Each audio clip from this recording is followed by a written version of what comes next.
name is Dr. Christy Morgan, and I am the Arizona Director for Candle Wishes in Phoenix, Arizona. My name is Jenny Williams. I'm the founder and executive director of the Candle Wishes Foundation. I just really felt this burden come over me for these kids. Children mean a lot. You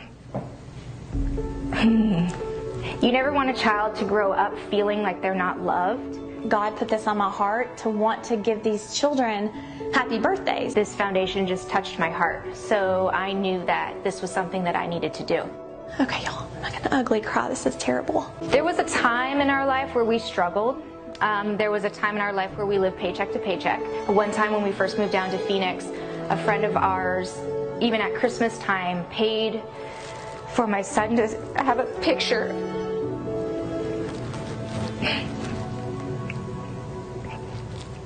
Paid to have a picture of our son sitting on Santa's lap, and I couldn't afford it because we had just moved across the country. And so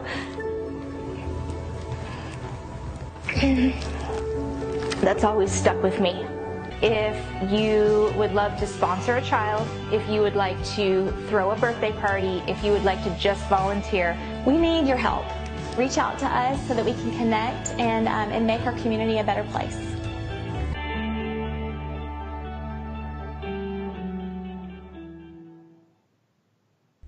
Hey, good morning and welcome to Breakthrough Walls. I am Ken Walls. I'm your host, and I just want to give an extra plug to Dr. Christy Morgan's charity thing that she's doing there with Candle Wishes. Make sure you guys go follow her page for Candle Wishes of Arizona on Facebook. It's a really, really awesome thing that they're doing there to help children. So without any more about that, I want to talk about the guy that I have coming on. We've been friends on Facebook for a little bit now, and he's intimidating. I'm just kidding. He's a good dude. I want to go ahead and bring him on. James Springer, welcome to the show. I appreciate you coming on, man. Good to be here, Ken. How you doing? I'm doing great. So, I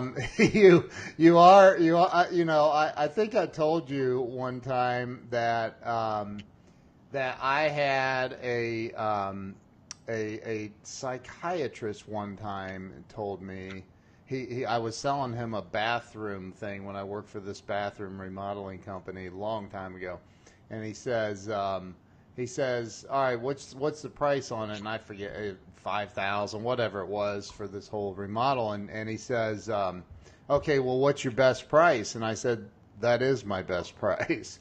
And he goes, no, it's not. And I said, yeah, it is. And he goes, no way. And I said, it really is. And he goes, you're lying. I said, I don't lie, dude. He's like, everybody lies. And I said, maybe everybody else does, but I don't, right? I was puffing my chest out, and he's like, dude, listen, don't take it personal. Everybody has to lie. It's a built-in mechanism that we all have. If you told yourself the truth about everything going on around you, you'd go crazy. You'd lose your mind. It's true. So I've never forgotten that. Like, I have never forgotten that, because now every person I talk to, I'm like, they're lying. But anyway, we'll get into all that, because I know you're an expert in that field and with human communication and lie detection. Anyway, I want to talk about you. Let's talk about where you were. Start off with where you were born and raised. I was born in a little town called French Lick, Indiana, and we were very, very poor when I was born. My dad was making $25 a week back in 1964. That still wasn't very much money. Wow. So we were very poor when we first started out. My dad was an orphan, and they had me when he was 18, and so he took a very menial job at a factory there, the only thing he could find. When he left, he was assistant superintendent of the plant. He became very successful over the course of his life. So I started out in poverty and worked my way into the middle class as we grew up. So, that was where my basic story started, was there. My dream was to be career Air Force. And so I joined when I was 18, and didn't get to finish my term there because I got injured. So I lost my career that I wanted to have so badly. And so I had to start over. And oh, wow. So I went to. How long were you in the Air Force? Just very shortly. I got injured in basic training, so I was very, very short. Oh, wow. Yeah, I broke both of my legs in basic training. So broke? Yeah. Oh, and so they didn't want me anymore, so they were taking in 700 new recruits a day, so they were sending a lot of people out. And so they at least paid for my schooling after I got out. Wow. And so took me there. But I was in too short of a period of time to get VA benefits or anything like that. So it was what it was, and part of who I am now. Yeah. Somebody just commented. A friend of mine in New Zealand, of all places, Hans Feller, says Larry Bird is from there. Absolutely. I used to pay $0.25 to watch him play. Larry Bird. Yep. I paid 25 cents a game to watch him play. Are you serious? Serious. Wow, that's incredible. He was amazing in high school as he was in college and the pros. Wow. So you grew up and this is in Indiana. Mm-hmm. You grew up there, and that must be, is that southern Indiana or what? It's about 50 miles west of Louisville, Kentucky. Okay. So you were in you grew up there, you went to school. Did you go to college?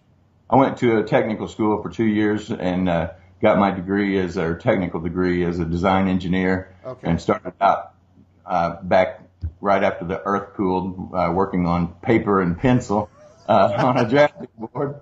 So, right after. That was a while ago. Is that what you're saying? Yes, it was a while ago, but I got lucky because I was so young, and since PCs were just personal computers were just a passing fad, I got to be the person that got put on the new computer, and so I went from there and learned to draw on it. I learned to program it and learned to manage the networks. So I moved up that way. Okay. Then I moved into sales just shortly after. I had a personality profile done at one of the companies that I worked for, and the guy that did the analysis came back to me and he said, "You don't work with the public, do you?" And I said, "No." He said, "That's a good thing." Yeah. So he said, "You don't have the temperament to work with the public." Wow. And so I immediately went into sales, and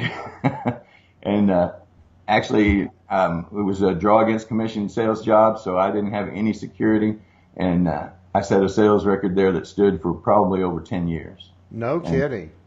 Because even though I was a design engineer, I still thought outside the box, and I was creative with what I did. I didn't know how to sell, so I didn't know what you're not supposed to do. And so I built my career based on that, and I've always been an outside the box thinker. Probably why I'm doing what I do today. Sure. So you, and how old were you then when you got this into sales? Early about 20s? 25 or so. Okay. Maybe 26. Because I started my first company when I was 28. Well, let me ask you this, because this show, as you know, Breakthrough Walls, is about helping people have a breakthrough, right? I believe we all get stuck. We get into a mindset generally, and we get stuck, right? And some people stay there until they go to their grave, like, right? So when you are a young kid going into the Air Force, and that was I guess I won't tell you that my nephew just retired as an F-16 pilot. Yeah. I had no chance of being a pilot. Yeah. Okay. My goal was to stay in. Yeah. Well, but I mean, that was your dream, was to retire from the Air Force. And, right. and I'll tell you why it was my dream. Because coming from where I came from, I knew what it was like to be very poor. Right. And I didn't want to ever be poor again. Right. So I figured the Air Force, the military, was a good way to make sure I would always have a paycheck. I could retire when I was 38. Yeah. 48, and have my retirement and be set for the rest of my life. I could do whatever I wanted to on my pay. and on my retirement pay, and it just was a very attractive thing to me. Plus, I've always appreciated the military and what they do. My son is a sergeant in the Army now, so I've seen the pictures on Facebook. Good looking kid you got there. So here you are you're pursuing your lifetime goal and dream. You're gonna spend 20 years in the Air Force. You're gonna retire with this fat pension and right. And at 38 and party like a rock star for the rest of your life or whatever, and you break both, not one but both of your legs in boot camp, and they literally give you the boot. Yep. Like, get out, we don't want you. So now at 20 years old, 18, 19, I don't know how old you were. 18 years old, you've got this master plan, right? And it crumbles, literally, like like your legs break and like it all falls apart. So did you get into a funk? I mean, I can't imagine that you didn't. Yeah, I did. And, I struggled for a while with what I was going to do. I was a mediocre student in school. Academics didn't appeal to me, which is kind of strange based on what I do now. But I did. I just knew that I didn't want to go to a 4-year college and spend the time doing that. It took me a while to decide on what I wanted to do. I knew a guy that was a design engineer. He was making good money. So I went to school to do that. I didn't really want to do that. It just seemed like the easiest way to get decent pay, in a job. Right. So, yeah, I mean, it was a breakthrough for me to do that. But I've always been the kind of person that if you tell me I can't do something, that'll be the one thing that I make sure that I do. Right. You can't give me $1 million, man. No, I won't. Right. He said, I won't. There's a difference. So I love that, dude. So here you are, again, you didn't it sounds like you didn't let it stop you. Like you're like, okay, this happened. I'm not staying stuck here. My legs are going to heal. I'm going to move on. I'm going to figure it out. And then, fast forward a couple of years, here you are at 25 now in a sales job, and you're setting world records with the company that and what was it you were selling? I was selling AutoCAD systems. I was Okay. selling basically the computers that I had been using and managing. I decided that the guys that were selling to the mechanical engineering market didn't know what they were doing. Right. So I joined them so they would have a mechanical salesperson. Gotcha. So at some point, like you moved on from that to something else, right? What happened? What was next in your journey? Well, I got tired of sharing my profits with the guys that owned the company. Okay. At that time I was pretty cocky, pretty confident. I was a bumblebee. I didn't know what you couldn't do. I didn't know that, I was told that, I didn't have enough money to start a company. It was too hard to start a company. I didn't know enough about computers to do that. I mean, I was a salesperson, not a technician. So, there were a lot of people who said, well, you don't know anything about the consulting or the computer side of it, so you can't really do that. And I didn't have any money. I just had a bunch of credit cards. So, not knowing that I couldn't do it, I started a company and I built it in today's money, probably about $1.5 million a year when I was 29 years old. Wow. Holy moly, dude. So you built you had a sales team, you had everything. Yeah. That's at 29 years old, which is ironically around that age that I was hitting some similar numbers in life. How did you manage that success at such a young age? Very badly. I can Very relate to badly. that. I didn't know what I was doing really, and I got bad advice from good people, and I changed the way that I was running my company. Yeah. And when I started out, I was doing high-end engineering computers. I had the best engineering computer on the market. It was crazy. but I couldn't sell into the low end market. And so had friends tell me, you know, you need to have a home computer line, a cheap line that you can sell, you know, to everyone. Right. I did that. And then what happened was all of my clients who were buying my high end computers wanted the low end computer because it was about a third the price. Mm-hmm. And very little margin. So it just basically killed me. And so that company went under eventually because I was doing the wrong thing. I thought I was selling $2,000 computers, and when I finally did the analysis, took it away from my bookkeeper, I was selling $75 products. Oh, geez. Yeah. So my whole business model was geared around a $2,000, $3,000 product, and I wasn't structured correctly for a $75 product. It's a whole different business model. Sure it is. So it basically wiped me out. And but I didn't know that it was really my fault. I didn't believe that, and so I started another company when I was about 31. After that one died, it was like 3 months after that one died that I started another one, and doing defense contracting, still in computers. And that one, by the time I was 34, was in today's money probably worth around $10 million. Oh my gosh, man! Wow, doing defense contracting. Yes. So government money. Great government money. Yeah, right. Yeah. It was great government I mean, money. I heard they'll pay $1 million for a toilet seat. Well, there's a secret to that. There's a real secret to how you do that. Oh, is there? Love it. So, do you still have that company or? No. Back in the Clinton administration, they cut the defense budget substantially, and I was selling to the reserve units. And I got a call one day, and they said, "Did you see the budget change?" And I said, "Yeah." He said, "Guess whose budget gets killed first?" And I said, "Would that be the reserve component?"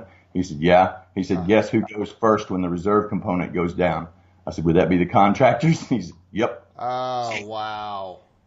Which wasn't that bad to me at the time. I had the choice of going into the private sector, which I probably should have done, or retire. So I had a boatload of money and I was young, so I decided I deserved it, and I retired and put all my money in the stock market. At what age? About 36. 36. So you're 2 years ahead of your original plan. Yeah. Right? So here you are at 36 years old with what I'm going to assume is probably a couple at least $1 million in the bank. And you retire. What'd you do, man? Did you go to the Bahamas? No, I kept my office and I'd go hang out. And like I say, I put all my money in the stock market, made the mistake. I knew tech, so I put all my money in tech stocks, leveraged it 45% maximum, and then the tech bubble burst. So I started over again. Oh my gosh. Down to nothing. Down to basically I had enough to buy a car, and that was it. Oh my gosh. That's insane. So you start over again, and what did you start doing then? I started working with sales companies. I helped build sales teams. I worked for several different companies over the years, and basically I never really had the desire to go back into business full time. It was scary. It was dangerous in my wife's eyes. She really didn't want me to go back into business again. And when I was making all the money that I could possibly spend on lifestyle, she was always nervous because I didn't have a fixed paycheck. Right. I would just pay for anything that I wanted, anything that she wanted, but I didn't have a fixed paycheck, so it made her nervous. And that's that. What's interesting? And are you still married? Oh yeah. To her? Okay. What's interesting though is I've been there. I know that you've been there. Whether you admit it or not doesn't matter. But we've all been in that place where it's something that somebody else taught us about life or money or what the way things should be literally can paralyze us like that. And I'm not saying your wife was paralyzed. I'm just saying that it can be a paralyzing, terrifying feeling. Oh yeah. Well, she was raised in a family that was very job conscious, very security oriented. Her dad worked for a pipeline company, made good money, and he retired at 40 or 50, right around 55. Yeah. And had his retirement set, didn't have to work ever again. And that was the model that she was used to. Yeah. And she wasn't used to some hair on fire, crazy guy that was always trying to do something new. Right. And, that was tough for me to begin because, like you say, you get locked into a mindset. And one of the things that I had to break through was the fact that, when you grow up middle class, you can only see yourself at a certain point right. a lot of times. And it's like, you bump up against the ceiling. And if you go past it, you sabotage yourself to bring yourself back down. Tony Robbins talks about it all the time. Yep. You get successful and then you blow up and then you go right back to where you're comfortable. Yeah. And, it would have been very easy for me to just accept a middle class lifestyle and the job. And there's nothing wrong with a job. It's just a matter of, like Grant says, if you're hooked to the right, if you're hitched to the right star, yeah. it's a good thing. Right. But right. I was having a hard time finding a good star to hitch onto. Yeah. And, so finally I had another entrepreneurial seizure and came back out and started my own thing again. I can't even imagine. Like I know because my wife, has always worked in corporate America at C-level, VP of marketing level, and so when I met her, she was definitely not used to my type of no way was she used to the entrepreneurial mindset. Because I'm just not employable. It's that simple. And I mean, I can do it for a little bit, but at the end of the day, it's like, man, if I don't know what is, I know that it's something. Maybe it's the fear because I grew up extremely poor like you did, right? And maybe it's that fear of, holy crap, I saw my mom and my stepdad work in a factory for years and years and years and still couldn't rub two nickels together. So it's like, well, I don't want that. Right? I'll figure it out. I don't know. And it helped that I studied Zig Ziglar and Tony Robbins and all of these Brian Tracy. But what I love about what you just said is that it's the ceiling, right? And I think that for me, I've hit that ceiling so many times in life, and I didn't even know it was there. As a matter of fact, I think I've hit that ceiling and fell back down and never even thought, oh, I hit the ceiling. I never even thought about it, right? Right. How many people do you think go through that? A lot of people. And it's one of those things. And I heard another person say it, but I've been saying it for, better part of 34 years. We had a lot of people, a friend of mine and I, come to us and say, I want to start a business of my own. I want to do this. I want to be an entrepreneur. And, we would tell them, you got to work more than you want air because it's more than just a job. Right. It's a total lifestyle and you got to be completely immersed if you're going to be successful. And we made a lot of people go back to their jobs after they realized it. And, at that time, $100,000 was a lot of money. And we'd tell people, if you want $100,000 a year, get two $50,000 a year jobs.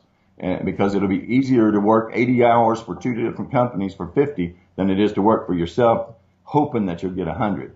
And that's the thing that people don't understand about entrepreneurial mindset. We're happier and I know Grant gets mad about this, but we're happier making $40,000 a year being on our own than we are making $100,000 a year working for someone else. Yep. And that's just the mindset that most of us have. That's right.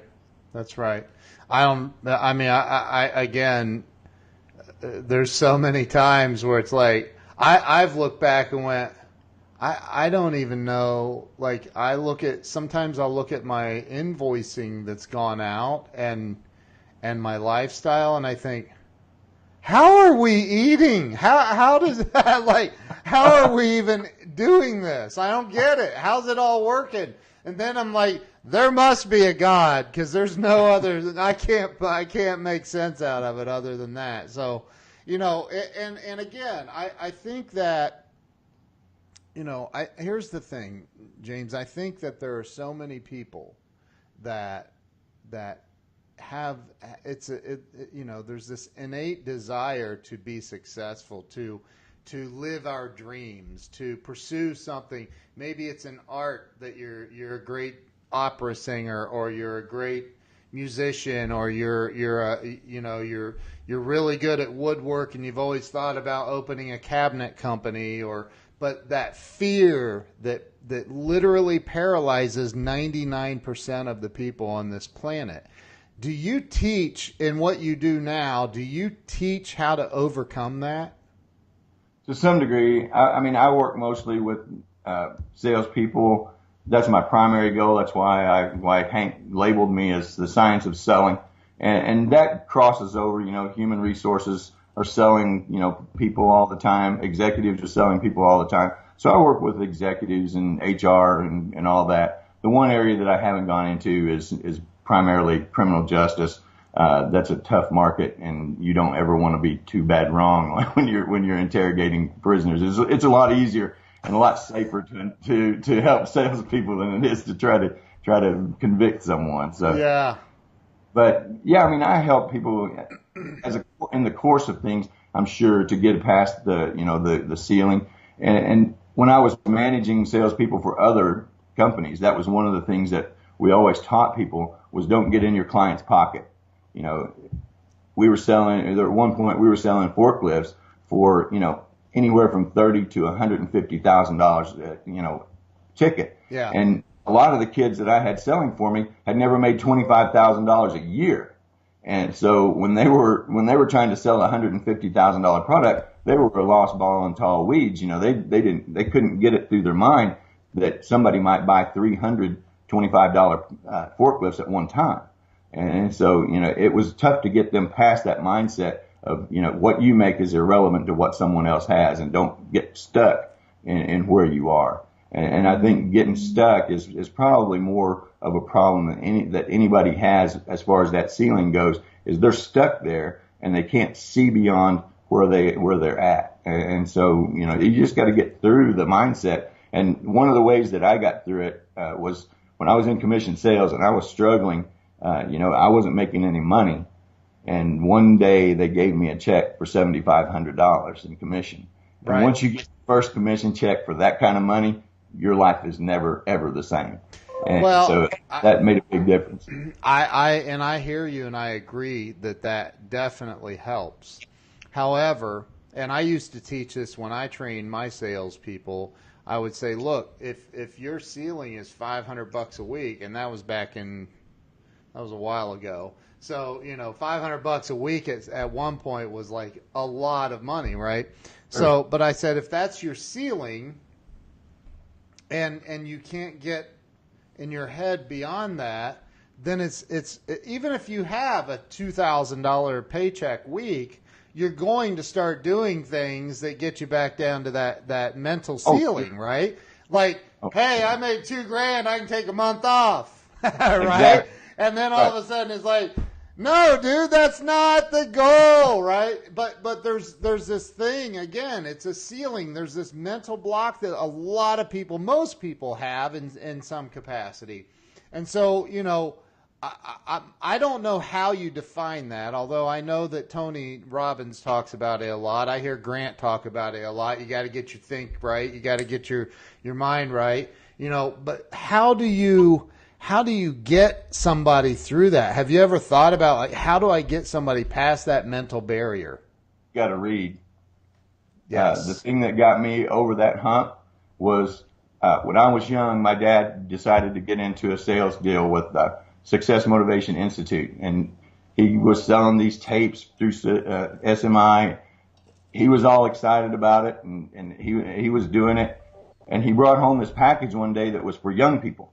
And he was real excited about it. I wasn't real excited about it. I wasn't a motivation person. That was a waste of time.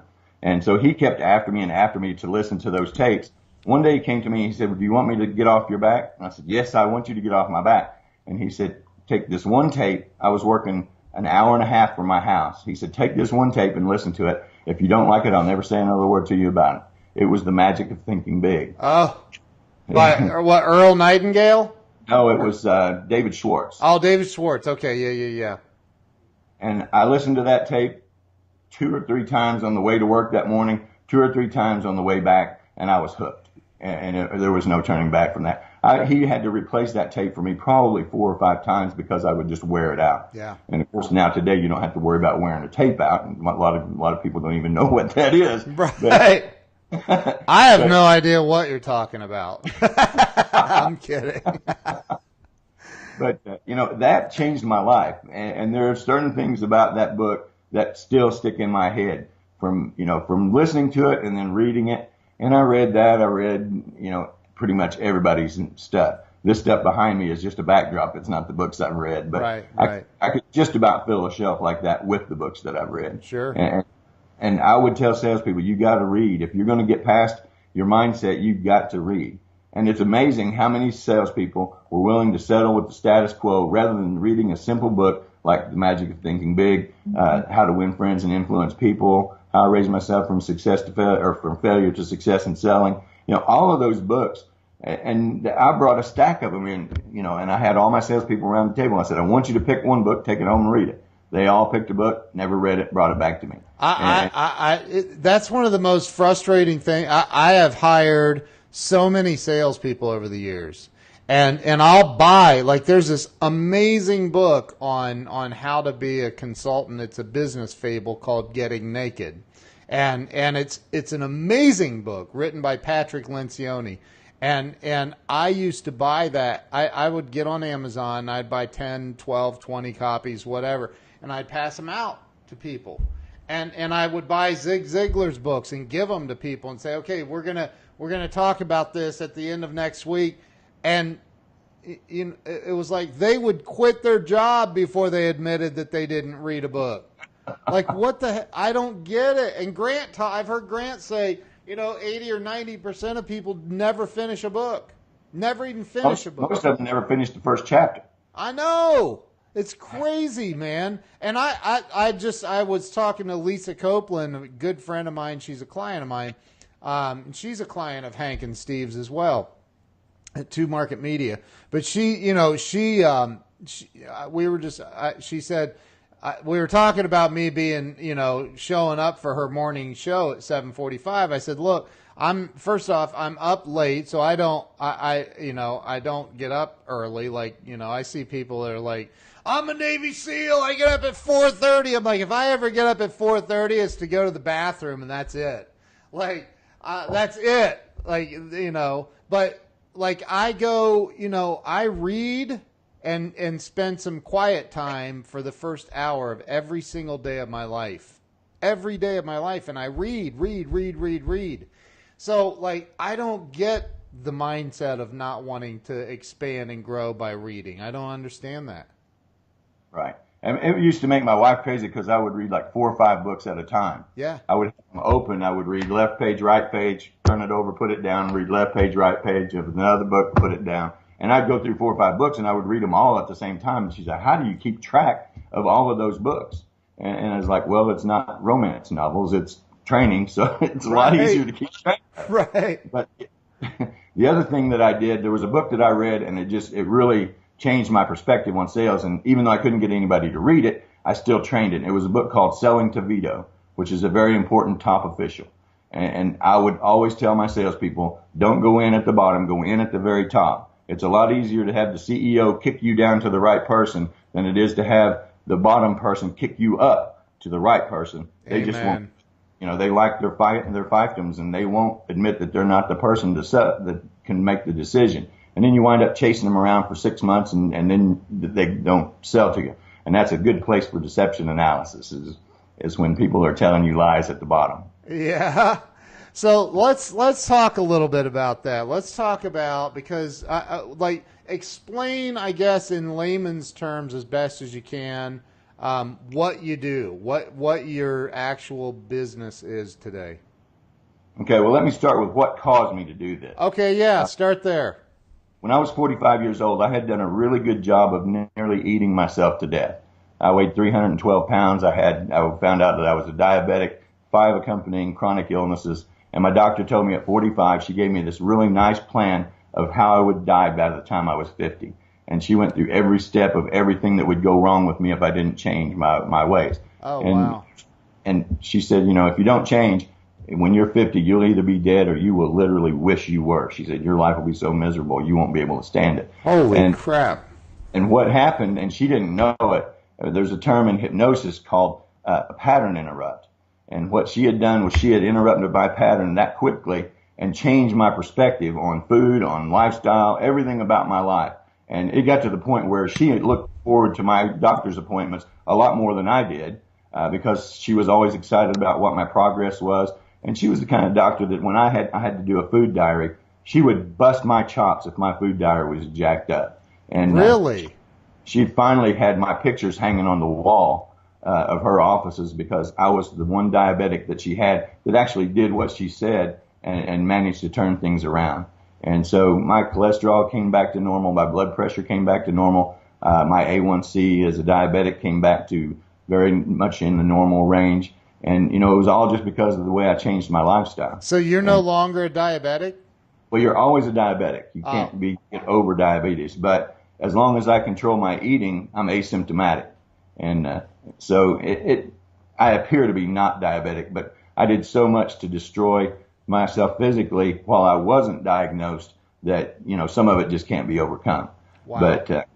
But, you know, I learned a lot of lessons out of that and changed my lifestyle. And while I was going through that, I got interested in some different mindset. I was trying to work as a weight loss consultant, which is a very frustrating thing to do. If anybody wants to be a weight loss consultant, if you want to be really frustrated, try being a weight loss consultant. Yeah. Nobody wants to lose weight. Nobody's willing to do the work that it takes, or at least most people won't.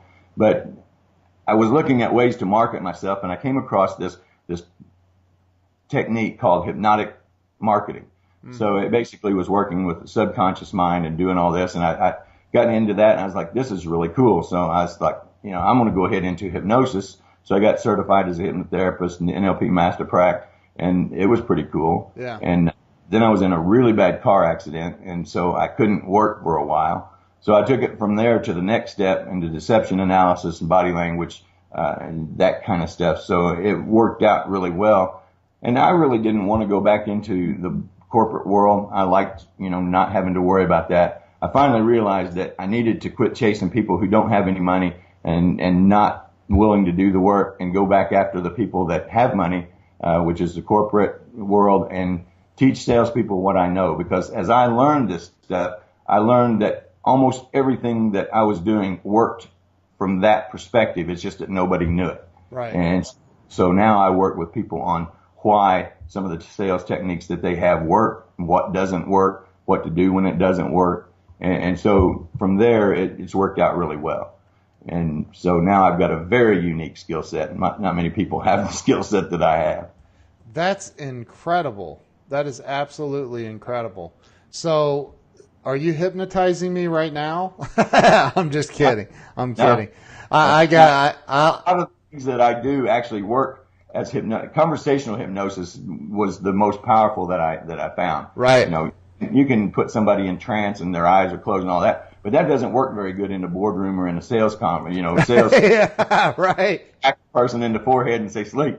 But you can basically hypnotize a person through conversation. Sure. And it doesn't look like hypnosis that people think about. Their eyes are open, they're communicating, but you're working at a level way below cognitive. And right. What my research found was that 95 to 97% of the decisions that we make, regardless of what they are emotional first. And your midbrain and lower brain, your subconscious mind, is about 1.5 times the speed or faster than your conscious mind. Right. So by the time it makes its decision, the conscious mind catches up, and the only thing it can do is rationalize the emotional decision that it made. And salespeople have a tendency to work here in the cognitive because they think facts, features, function, all of that stuff is going to make a big difference to this person, and they try to logic them to death, when in fact you need to work with the emotional part of their brain and put them in the product, get them to experience the product inside their head, and then the decision is much easier to make. If I sell a car and I can make you see yourself in that car and experience driving down the road with that car and all these things, I can put you back into that part of your brain, and it's going to say, I love this car. And then your front brain is just like, well, you know, it is a pretty car. It does get gas mileage. It is safe. And so it's logicking out whatever your subconscious mind has already decided. And Wow. so that can be pretty fun.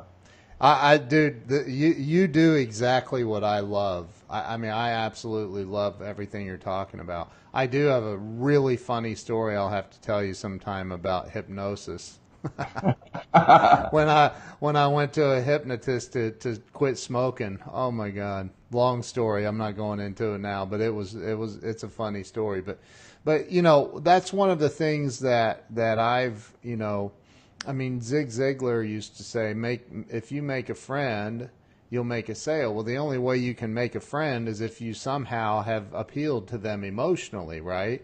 So if I'm trying to sell you a car, it's going to be less about what the car costs or what the color is and more about, hey, James, like, what kind of car does your wife like? Because I know you're married, right? And I know that you're like every other man in America. You're living your life to make sure the wife is happy, because happy wife, happy life, right? So James, what kind of a car do you think your wife would want you to drive? You think she wants you driving this Ferrari or a minivan? Right? I've talked down from a minivan to a Lincoln. So.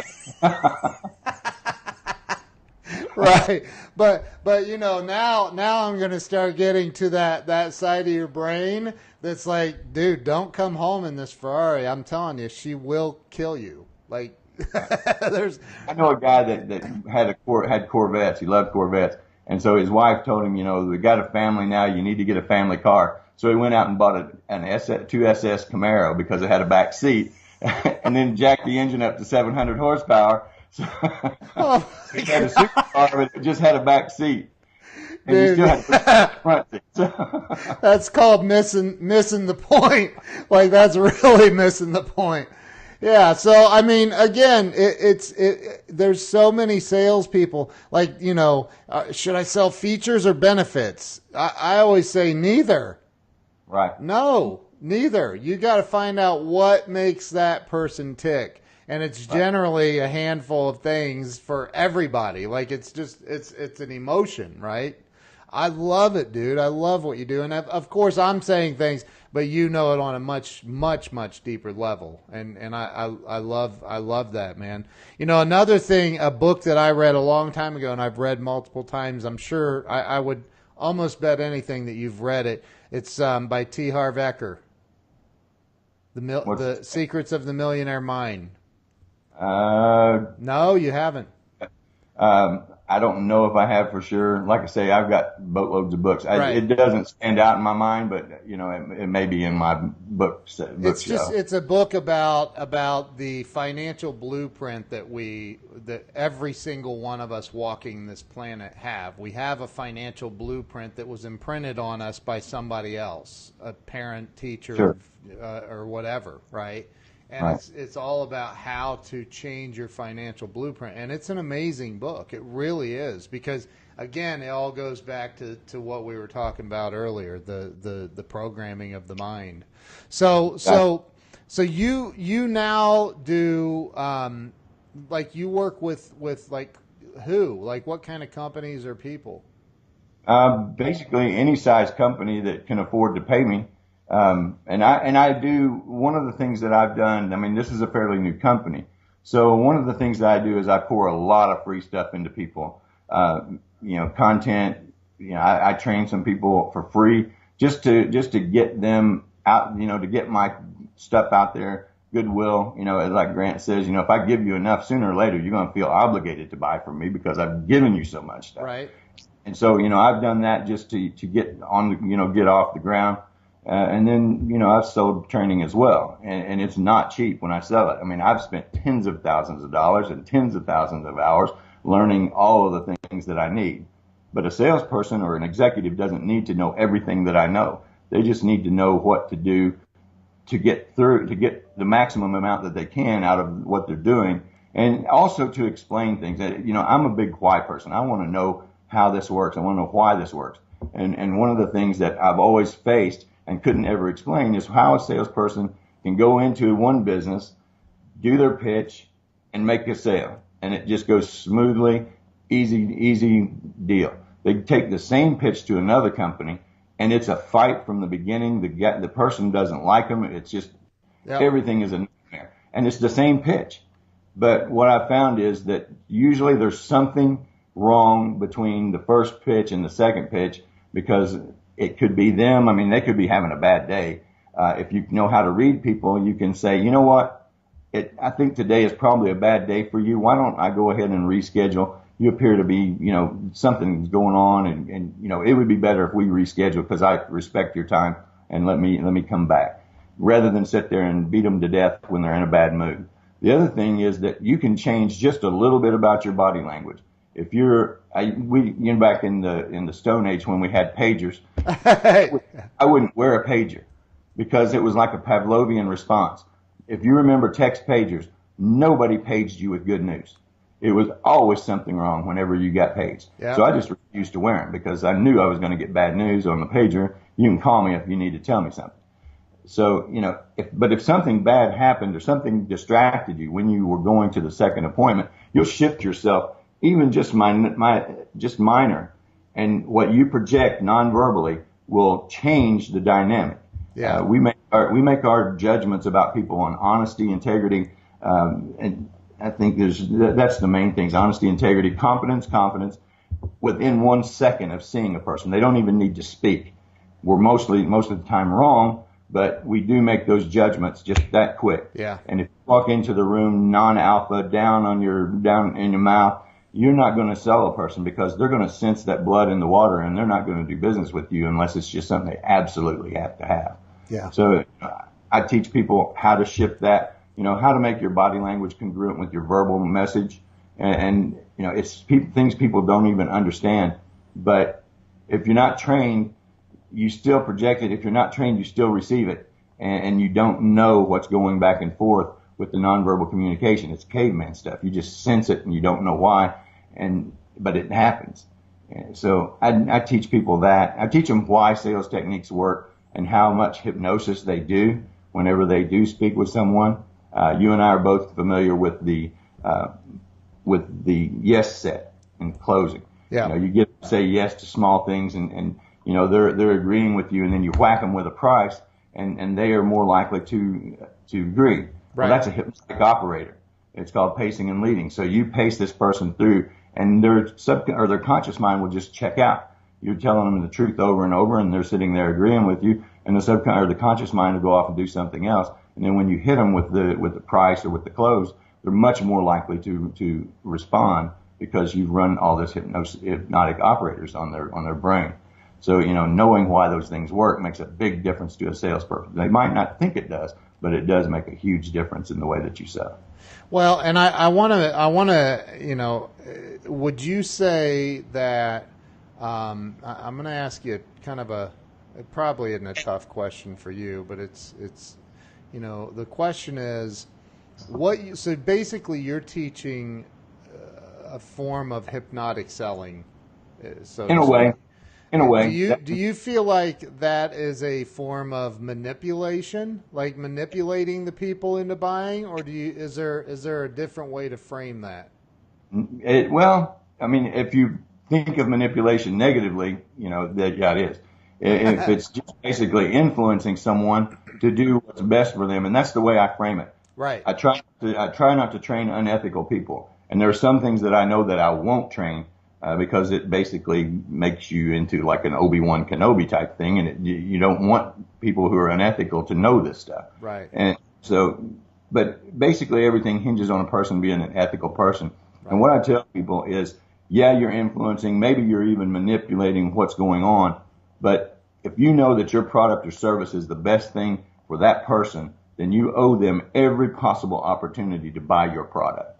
And so that's the way I look at it. Maybe in my mind, there is a some sort of a negative connotation to the word hypnosis, because right. Maybe it's not it's not like the guy with the watch going it's not that it's literally having some sort of an effect on the subconscious mind of the other person that you're talking with. And that's why I call it persuasion and influence linguistics rather than conversational hypnosis, because it has a much better connotation, and it makes it easier for a person to grasp the concept if they're not really looking for conversational hypnosis stuff. When I talk about persuasion and influence language, it makes a little more sense to the person. They're a little bit more receptive. Sure. And you don't have to worry about people in the Bible Belt or, people who have preconceived notions about hypnosis saying, I don't want to learn that stuff. That's evil, or that doesn't work. I would rather just teach them persuasion and influence rather than hypnosis. Yeah. I mean, if you've ever watched watched a Tony Robbins video or read one of his books, you were in the middle of some neuro-linguistic programming right there, which is a form of hypnosis. I mean, it's right. So, and neuro-associative conditioning, I know that he talks a lot about that as well. And I know some people that are amazing. I know one lady that's one of the world's top counselor, psychotherapist, I think is what she's called, but it's not like some weird, she doesn't do prescriptions, and she literally helps you uncover what's blocking you in your unconscious mind or keeping you stuck in an alcohol or drug addiction or whatever. So it's very, very effective. I've read a lot about it. I'm looking at a few Tony Robbins books over there on one of my bookshelves. So yeah, and if you notice, when Tony first started his program, and I bought his first program on audio cassette. Yeah. And Awaken the Giant. No, it was Power. What was Unlimited Power. Unlimited Power. Yeah. And I bought the whole set. It was, like 2 feet wide and had tapes in each box. And, it took us a while to get through it. But Tony was teaching neuro-linguistic programming before NLP was popular and before it was accepted. And he never called it NLP. Right. And Unlimited Power, he didn't talk about NLP much, if any, because that wasn't an accepted, thing by a lot of people. So he just taught it as how to unstick your mind, how to get, breakthrough. And so that's the way he taught it rather than NLP. And that's kind of the way that I do with it. It's the whole package. But if you learn how to speak to people especially when you're in a sales position, and that may be with your wife, it may be with a client, it may be with an executive. But just by changing and tweaking words, you change the way that a person responds. Yep. If I can get you to go inside your head and get attached emotionally and go that way, it's much easier to persuade you, and it's not unethical. You're just basically trying to, but it can be. But an ethical person, you're just trying to get the client to where they're getting the best possible solution for them, without getting too analytical about it and trying to take them out of it. Yeah. And a lot of people sell people out of things as much as they sell people into it, because they just got into the weeds and the details and facts and features and functions of the products. And it just bores the person to death, and they're just tired of it, and you get somebody acting you to death. And that's one of the things, and I'm sure you teach this, but when a customer says, "Okay, I'll take it," shut up and write up the deal. And I've seen it, man. I've been out in the field training salespeople and watch. Because I love to watch body language and buying signals myself, and I've seen it where it's like, okay, it's a done deal, dude. Write it up, and they keep talking and talking and talking, because salespeople, I think a lot of salespeople. I'm not saying all, so don't send me any hate messages, but I think a lot of salespeople are insecure, and they may get the sale because I think there's this desire in most people that they want to help the underdog, so they detect that, wow, this guy's really insecure, let me help him out by buying this widget that I don't need really, but I'll buy it anyway. And then they just keep talking and talking and talking until they talk the sale away. Yep, they'll eventually change their mind, and then they won't close. Right. You're right. There's a time to shut up and just write the order. Right. You can put like a sales funnel and get the close, then come back and add on something at the end. But, get the order first. Get the order. So you get the sale. So you charge a pretty good amount of money. I know, and I don't know if you advertise it or not, but you charge a good amount of money to go in and help people, and I'm sure you do a fantastic job. What are some other things that you would like my audience to know about you and what you do and your journey? I mean, it's again, we didn't cover a lot of, well, this happened and then I thought I wasn't going to make it, but we covered there some. were a lot of things that I didn't think I was going to make it. When the first company failed, it was like a sick baby. You know, it was like my child. I created it from nothing. Yeah. And, you know, I would spend a lot of nights, all night, sitting in my office staring at, you know, the computer with the spreadsheet, you know, just racking my brain and just watching my little baby die. Yeah. And nothing I could figure out to do it. And, you know, there was a lot of times that I didn't think I was going to make it. But I think the entrepreneurial mind, well, a lot of times we have the rose-colored glasses, because I'll talk about all the great things when I was, you know, in business, in the computer business, and then in the defense contracting, how great it was. And she'll remind me, you know, she'll say, you forgot all the nights that you spent, you know, all night doing this. Or when I was a defense contractor, you've forgotten about driving 1,000 miles and, you know, and doing this stuff over and over and over, and how exhausted you were, you know, throughout the buying season. But we don't remember that stuff. We remember the thrill of the deposits and the thrill of closing deals and all of this stuff. And I think that's just a part of the entrepreneurial mind. Yeah. If we don't negate that stuff, we'll always be paralyzed. Yeah. And getting those bad things negated is critical.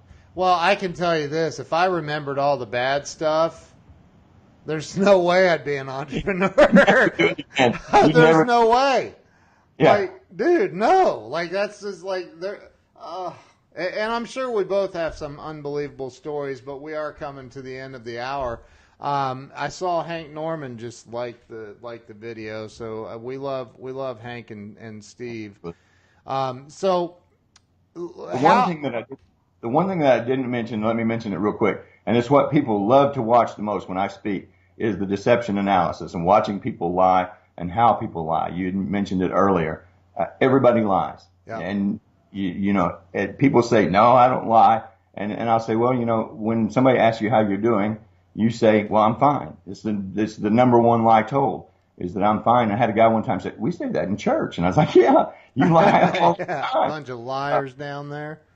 You know, and you know, the average person will be lied to between 20 and 200 times in a day. Yeah. Now, that's not high value lies. That's just like the I'm fine lie. Right. But if you know how to spot deception, you know, it changes the whole way that you approach someone. And salespeople spend so much time chasing people who are never going to buy, chasing the wrong person in the company.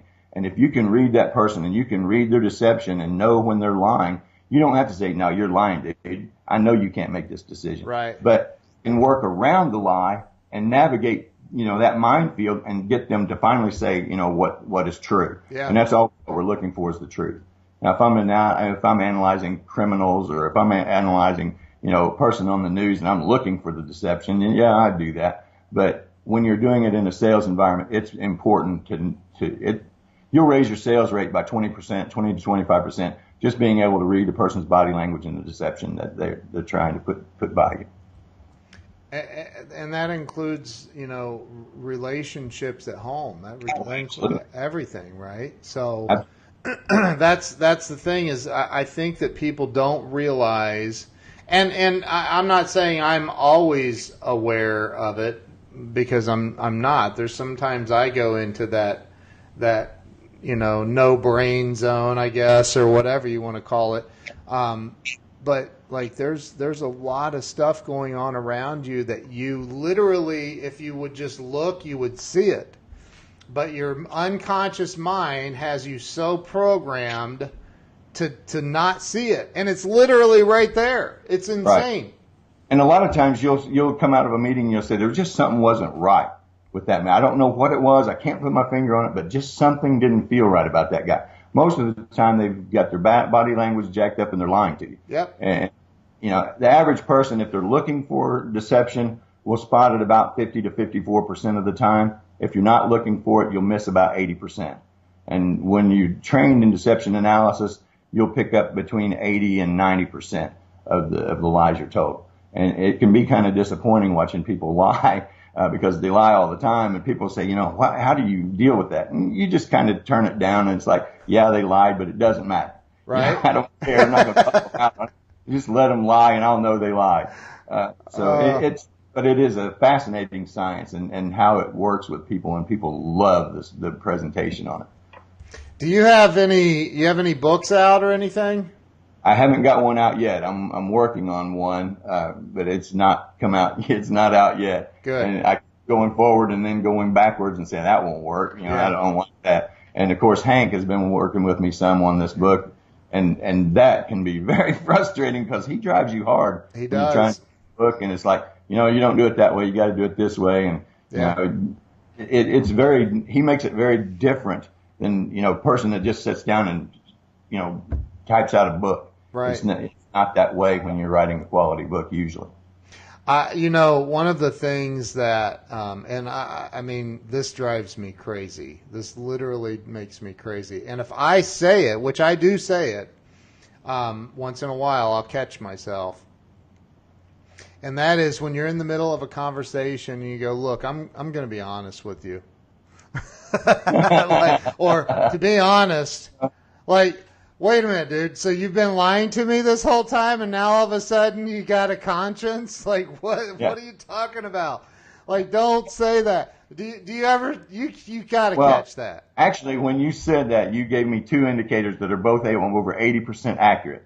You said, "I won't lie to you," which is a qualifier, which is about 80% accurate when a person does that. And then you said, "I'm not gonna lie to you," and so you're shaking your head no while you're telling me you're not gonna lie to me. And Right. And it's like, it's definitely a lie when you do that. Two indicators, and a person's going, lying to you. I know. I can't stand that. And I don't do it. I do it once in a while. It'll slip. I'll say, look, to be honest with you. And I'm like, and then I'll literally say to them, just to make light of what a dumb statement I just made, I'll say, because I've been lying to you this whole time, so now I'm going to be honest with you. Right? Because it's like, that's the dumbest thing anybody could say. I hate that. Well, and that also has to be in context. It has to be under pressure, a relevant issue. If I just say, I'm going to be honest with you, I did it twice, and I did two there, but, it may not matter at all if it's irrelevant. Right. It may just be the way the person processed that. But if I ask you a relevant question, and you say, I'm going to be perfectly honest with you, and you shake your head no, or you shrug a shoulder when you do that, or I'm going to be perfectly honest with you, and all of those are indicators. I don't know what you're talking about. And you got to watch a person in the conversation because a person may have allergies and they just scratch their nose. Right. But if they never scratch their nose, you ask them a relevant question and they immediately scratch their nose, that's because you have erectile tissue in your nose and it swells. It's the only fairy tale type story that's actually true. Your nose does grow when you lie. What? Yeah. That's what causes a person to scratch their nose when they lie, is that the blood flows to that part of your nose and it itches. And so you do that. Really? Yeah. Dude, you know some really cool stuff. I can't wait for your book to come out. Hopefully it's about some of this stuff. Me neither. Because, again, you can get into some other books by Tony Robbins and other people, and it may talk a little bit. And who was it? Roger Bandler? Is that who? Or the created Bandler that started the NLP. NLP, yeah. Bandler and he had a partner in it. Grinder. Who? Grinder, that's right. Yeah. So you can get into some of these books and they go way too detailed and they're not for the lay person, or Tony, and I love Tony's books, but sometimes it's like, dude, his books are like, the Bible. They're so thick with information. It's like, oh my gosh. So hopefully you have a book coming out with some good information that will help the average person. When you have your NLP, and usually it's drilled into NLP, you have your conversational hypnosis that'll go into that, and you got some of the other sciences, deception analysis. And if you only do one, that's pretty good. But the science of selling is all about neuropsychology and neurophysiology and psychoneurology. Right. Gosh, hard to say. So it's the whole, and I don't say that very often because people go, what? But basically what I do is tie all of it together into the science of selling. And so you get all of that stuff. You know, when I train you, when I consult with you, that's what I'm going to be teaching is the whole package, unless you just ask me for one. Yeah. Well, man, there's a lot. You have a lot of knowledge, a lot, and it sounds like it was the pain of a lot of other things that pushed you to learn what you know and teach what you know. Right. So, listen, how can everybody follow you? Where's the best place?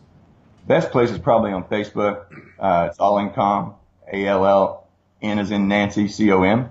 I thought I was making it simple by taking the I out, and I've made it so complicated that I've got to tell people there is no I in All-In-Com. And it's All In Communication is the name of the company. Yeah. You know, I'm on LinkedIn as James G. Springer, and I'm on Twitter and Instagram, but I've never really wrapped my head around them, so I don't really do much there. Yeah. But you know, I'm pretty active on LinkedIn and Facebook. Awesome. Well, James, thank you so much for being a guest on the show today, sharing your life story, and everybody make sure you are following James if you're not, because as you can see, the dude knows his stuff. So thank you. From the bottom of my heart, I appreciate you being on here. It's been my pleasure. Yeah. And everybody else, we will see you tomorrow. I've got another guest coming on tomorrow, so we will see you guys tomorrow. Have an awesome day. James, don't hang up on Skype. We'll see you guys later. Thank you.